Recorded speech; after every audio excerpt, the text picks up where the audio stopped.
Hello Anantapur people, ఈరోజు గోబీ 65 రాయలసీమ స్టైల్లో ఎలా చేయాలో చూసేద్దాం.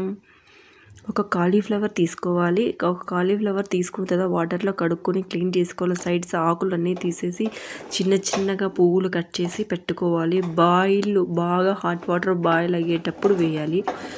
గోబీ ఫ్లవర్స్ కడిగి వేయాలి. తర్వాత అందులోకి ఉప్పు, కొంచెం పసుపు వేసి 1 మినిట్ హై ఫ్లేమ్లో బాగా కలపాలి.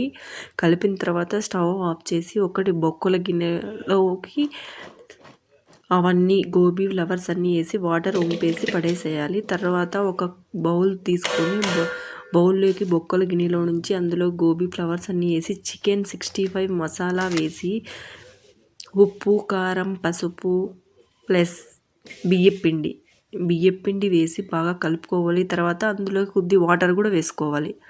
వాటర్ వేసి ఒక 5 మినిట్స్ ఆర్ 10 మినిట్స్ పక్కన పెట్టేసుకోవాలి. మసాలా కలిపిన తర్వాత ఆ 5 మినిట్స్ లోపు ఆయిల్ బాగా వేడెక్కాలి. మనం స్టవ్ ఆన్ చేసుకొని ఆయిల్ వేడెక్కిన తర్వాత ఈ గోబీ ఫ్లవర్స్ అన్నీ కలిపి పెట్టేసి ఉంటాం కదా, ఇవన్నీ బాగా ఆయిల్లో ఒక్కొక్కటి వేసి బాగా డీప్ ఫ్రై చేసుకోవాలి. లో ఫ్లేమ్లో అయినా డీప్ ఫ్రై చేసుకోవచ్చు, హై ఫ్లేమ్లో అయినా డీప్ ఫ్రై చేసుకోవచ్చు. ఎందుకంటే మనం ఒక్క 2 మినిట్స్ హాట్ వాటర్లో వేసాం కాబట్టి సాఫ్ట్గా కుక్ అవుతుంది. ఫైనల్గా అయితే గోబీ 65 రెడీ. మీరు ఒకసారి ఇంట్లో ట్రై చేసి నేను చెప్పిన మసాలాస్ అన్నీ వేసి ట్రై చేసి టేస్ట్ చేసి చెప్పేసేయండి. Bye bye.